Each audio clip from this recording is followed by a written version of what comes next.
கேரள மாநில மக்களின் விவசாய பண்டிகையான ஓணம் பண்டிகை இன்று வெகு சிறப்பாக கொண்டாடப்படுகிறது.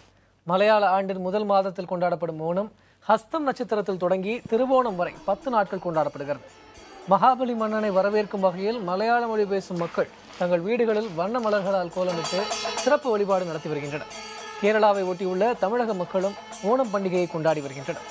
சென்னையிலும் ஓணம் பண்டிகை விமர்சையாக கொண்டாடப்பட்டு வருகிறது. சென்னையில் ஐயப்பன் கோயில்களில் மலையாள மக்கள் சிறப்பு வழிபாடு நடத்தி வருகின்றனர். ஓணம் பண்டிகையொட்டி சென்னையில் உள்ளூர் விடுமுறை அளிக்கப்பட்டிருக்கிறது.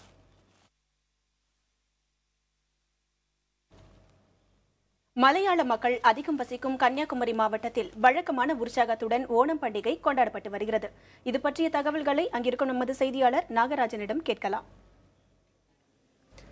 நாகராஜன், கன்னியாகுமரி மாவட்டத்தில் ஓணம் பண்டிகை எப்படி சிறப்பாக கொண்டாடப்பட்டு வருதுன்னு சொல்ல முடியுமா? கண்டிப்பா விக்ரம், நம்ம கன்னியாகுமரி மாவட்டத்தில் மிக சிறப்பாக ஓணம் கொண்டாடப்பட்டு வருகிறது. பாரம்பரிய இசை அதை ஒழித்துக் கொண்டு இங்கு வரக்கூடிய அந்த ஊர்வலத்தை நாம் பார்க்கலாம். தற்பொழுது இங்கு பார்க்கலாம் கேரள பாரம்பரிய ஓணம்.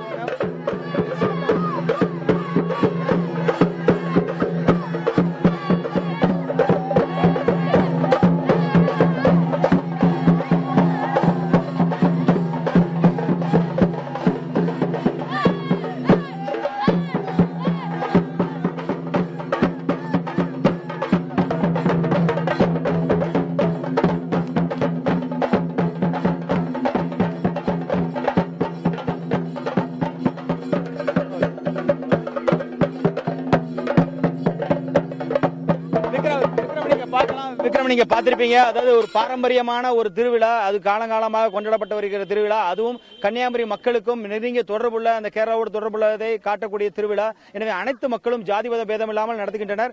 இந்த திருவிழாவின் முக்கிய சாராம்சம் இந்த மாவலி மன்னர் இன்று மக்களை சந்திக்க வருகிறார் என்பதுதான். அது குறித்து இந்த மன்னரிடமே கேட்கவும், மன்னரிடம் வேஷம் போட்டுள்ள அந்த நபர்களும் கேட்கலாம்.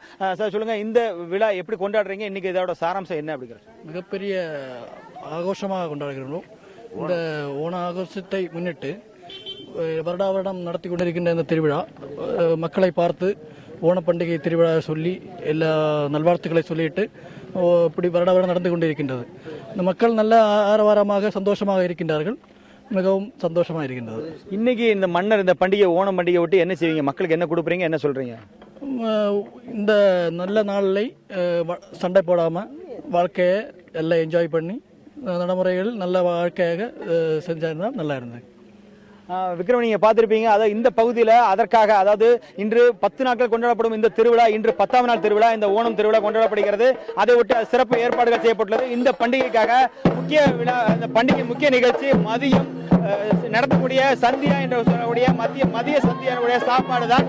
இந்த உணவோடு இந்த பண்டிகையானது மதியம் வரை மிகப்பெரிய அளவில் நிறைவேறுகிறது. அதைத் தொடர்ந்து மாலை நேரங்களில் கோவில்களில் வழிபாட்டு தலங்களில் அதற்கான நிகழ்ச்சிகள், பல்வேறு நிகழ்ச்சிகள் ஏற்பாடு செய்யப்பட்டுள்ளது. விக்ரம், கேரளாவுக்கே போயிட்டு வந்த உணர்வை கொடுத்துட்டீங்க நாகராஜன். இப்போ இது வீதிகளில் நடக்கக்கூடிய ஓணம் பண்டிகையா பார்க்கிறோம். வீடுகளில் எப்படி எல்லாம் கொண்டாடுறாங்க?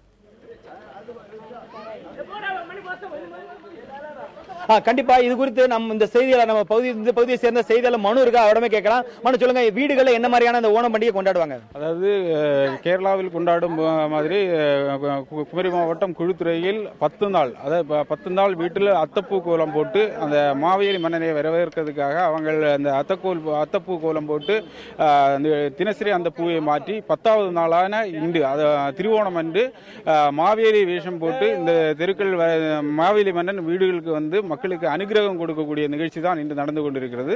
இது முடிந்து இந்த மாவேலி மன்னன் வீட்டுக்கு வந்து அதுக்கு பிறகு அந்த ஓண சத்யா, அதாவது 9க்கும் மேற்பட்ட கூட்டுகள் வைத்து பாயசத்துடன் சத்யா அமைத்து உணவு சாப்பிடுகிறார்கள். அதுக்கு பிறகு கலை நிகழ்ச்சிகள், பல பகுதிகளிலும் கலை நிகழ்ச்சிகள் நடைபெறுகிறது. இந்த நிகழ்ச்சியை கொண்டாடி இந்த ஓண விழாவை அவங்க முடிவுக்கு கொண்டு வருகிறார்கள். அதாவது விக்ரம், நீங்க கேட்டிருக்கலாம், அதாவது தமிழ்நாட்டிற்கே ஒரு ஒருமைப்பாட்டை விளங்க வைக்கக்கூடிய, அதாவது மிகப்பெரிய ஒரு பண்டிகையாக தான் பார்க்கப்படுகிறது. ஜாதி மத பேதமின்றி அனைத்து மக்களும் தன் மன்னனுக்காக கொண்டாடப்படக்கூடிய திருவிழாவாக இந்த பண்டிகை கொண்டாடப்படுகிறது. எனவே இந்த பண்டிகை இந்த மக்களுக்கு மிக முக்கியமானது.